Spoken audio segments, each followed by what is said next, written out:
Welcome back to my YouTube channel.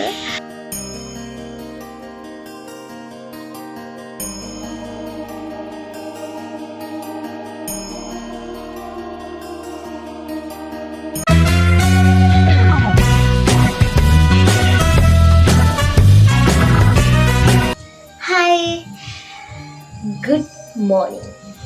දැන් වෙලාව උදේ 8ට කිට්ටු කරලා ඇති. මම ටිකක් හයියෙන් කතා කරනවා. එළියේ මේ මැෂින් එකක් වැඩ කරනවා. තාහුල වගේක් කරනවා.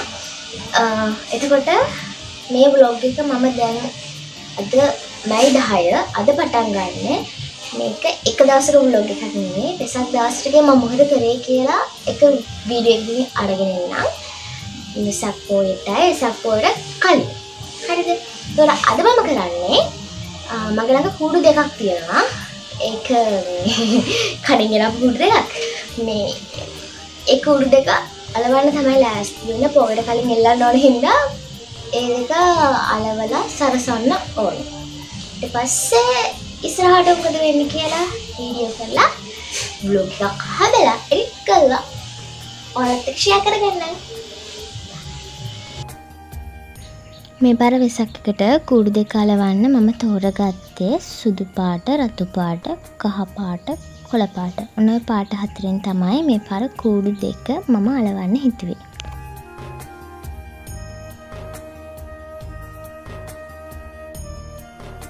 මුලින්ම මම කූඩුවට ඕන හැම කොළයක්ම එකපාර කැපුවා. සවරම් වල ඉඳන් එකපාර කපලා අයින් කරගත්තා.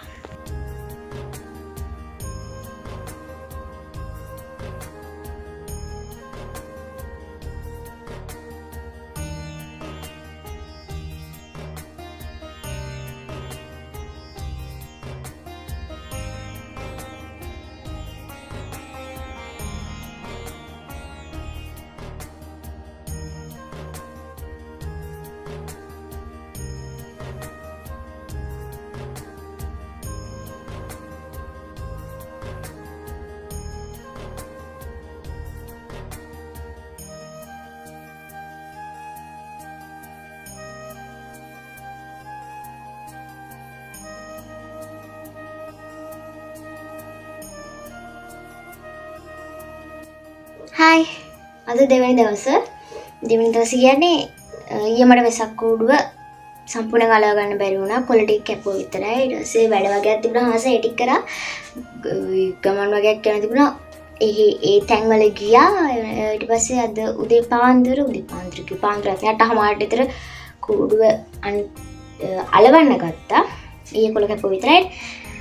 හැබැයි මම කූඩුව අලවන්න හිතුවේ මෙහෙම නෙවෙයි. මේ කොළ කැපුවේ මෙහෙම අලවන්න නෙවෙයි. ඒ වුණාට කොළ ගොඩක් නාස්ති වුණා. අලවන්න හිතපු විදිහට නෙවෙයි අලවුනේ.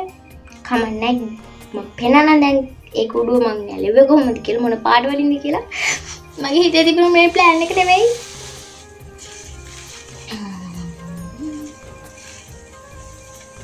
මට ඕනේ උනේ මම TikTok එකේ දැක්කා කොළේ මෙන්න මේ විදිහට කපලා කලර්ස් දෙකෙන් අලවල පිම්බිලා වගේ තියෙනවා මේ දාර.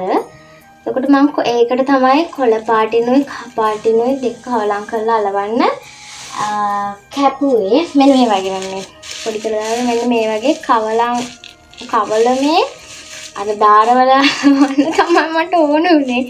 හැබැයි මට ඒක කරගන්න තේරුණේ නෑ. කරගන්න විදියක් තේරුණා. ඒ කට්ටිය මම දැක්ක TikTok එකේ නම් මේ කොළ හතරක් විතර අරගෙන මේක අලවලා අලවන්නේ නෑ. එක වීඩියෝ එකක තිබ්බා මේක මේ ඉදි කට්ටක් දාලා මහල මෙහෙම අදිනවා. හැබැයි මගේ අතින් ඒක හරියට ආවේ නැහැ. මේ ඒකේ හින්දා මම ඒ වැඩේ හිම්මත් ඇයිද කපපු කොළ ටික අපරාධි හින්දා තනි කොළේ අරගෙන අර විදිහට මෙම් කරලා ඇලෙව්වා. ඊට කොළ ගොඩක් නාස්ති වුණා. කමන්නේ. කොහරි කූඩුව ඇලෙව්වා. තව කූඩුවක් තියෙනවා. ඒක මල්ලිට අලවන්න ඕනේ කියලා කිව්වා.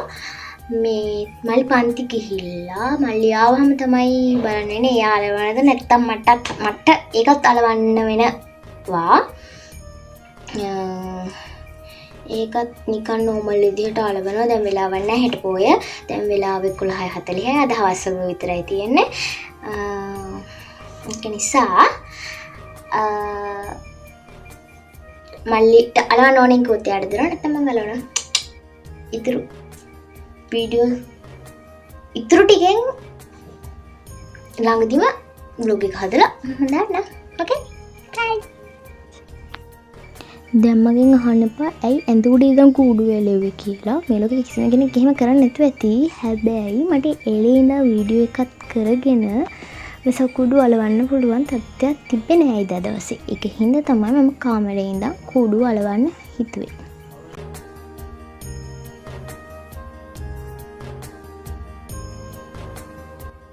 Hi, good morning. අද පොය දවස අද 12 වෙනිදා. දන්සල් වඳින්න යන්න ලෑස්ති වෙලා ඉන්නේ. එහෙනම් බලමු අද දවසේ මොකද වෙන්නේ කියලා. දන්සල් කීයක් වඳිනවද, කොහෙද යන්නේ, මොනවද වඳින දන්සල් කියලා බලමු. උදේ 9ට 9 කාලට විතර අපි කට්ටිය ගෙදරින් පිටත් වුණා දන්සල් වඳින්න යන්න. මමයි අම්මයි තාත්තයි මල්ලි තමයි යන්න හිටියේ. හැබැයි මල්ලිට යාළුවෝ කෝල් කරලා එන්න කියලා කිව්ව හින්දා මල්ලි දන්සල් වඳින යාළුවොත් එක්ක ගියා. මේ අපි ගියපු පළවෙනි දන්සල. මේක තිබුණ අපේ ගමේ. ඒක සව් දන්සලක්. ඇත්තටම ඒ සව් එක හරිම රසයි.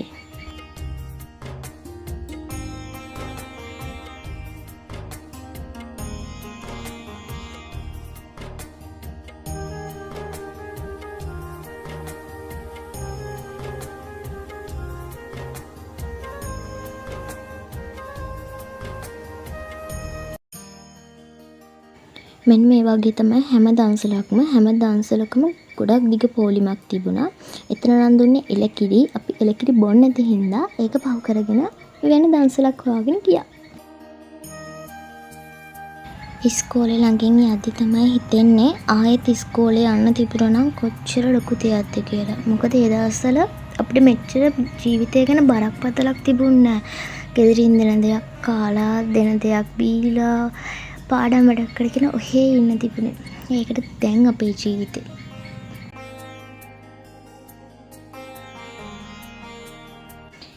ඊළඟට අපිට හම්බුණා බඩේරිකු දන්සලක්. මේ අපේ දෙවෙනි දන්සල.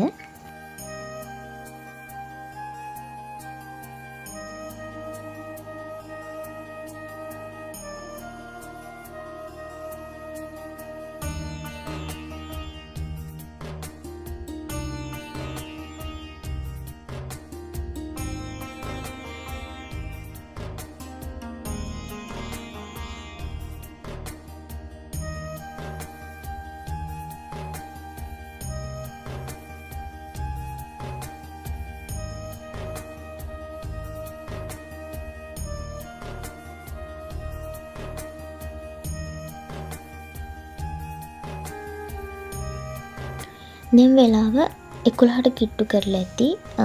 අපි බඩේරිකු කාලා අපිට ආරංචි වුණා තිස්ස පන්සලේ ෆ්‍රයිඩ් රයිස් දන්සලක් දෙනවා කියලා.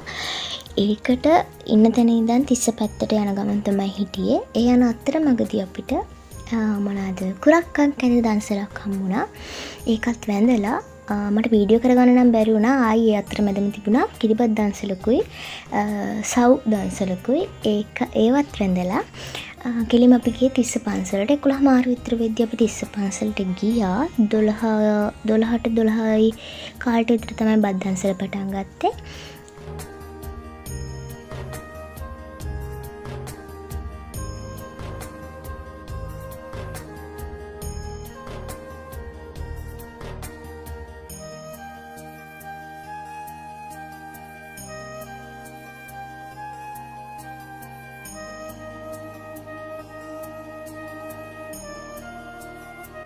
කොහොම හරි පොලිමේ ඉඳලා අපි බත් කෑවා. ඒ වෙද්දී දවල් 1ට විතර ඇති. ඒකින්ද අවුරස්නෙත් වැඩි හින්දා අපි ගෙදර යන්න පිටත් වුණා.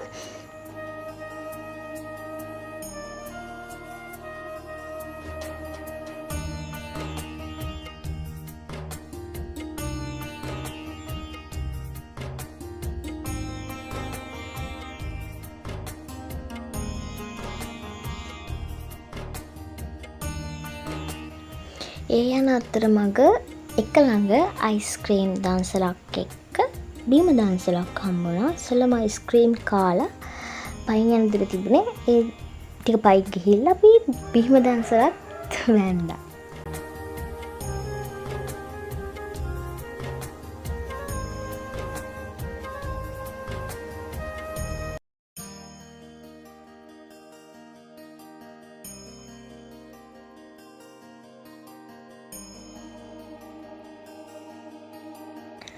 ඊට පස්සේ අපි ගෙදර ආවා. මේ තියන්නේ මම හදපු වෙසක් කූඩුත් එක්ක.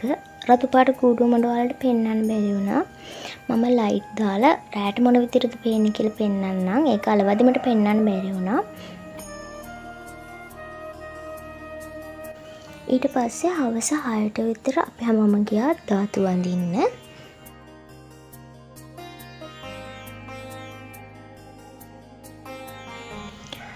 පූජාවටත් සහභාගී වෙලා ධාතුන් වහන්සේලාත් වැඳ පුදාගෙන ඉවර වෙද්දී අපිට පන්සලෙන්ම තව දන්සල් දෙකක් දුන්නා. මාළු පාන් දන්සලකුයි අයිස්ක්‍රීම් දන්සලකුයි.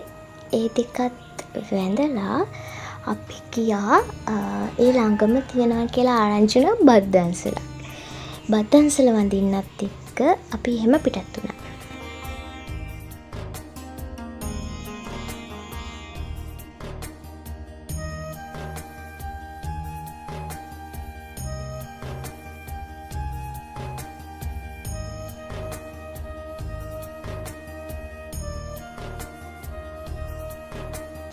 බත් දන්සලත් වැඳලා අපි ගෙදර ආවා.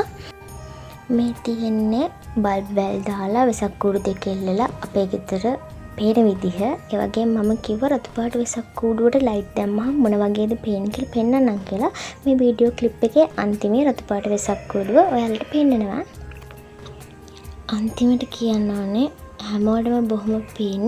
අපි මේ අද කැම බීම වලට පොඩි හරි මහන්සියක් වුණ හැමෝටම බොහොම පින්.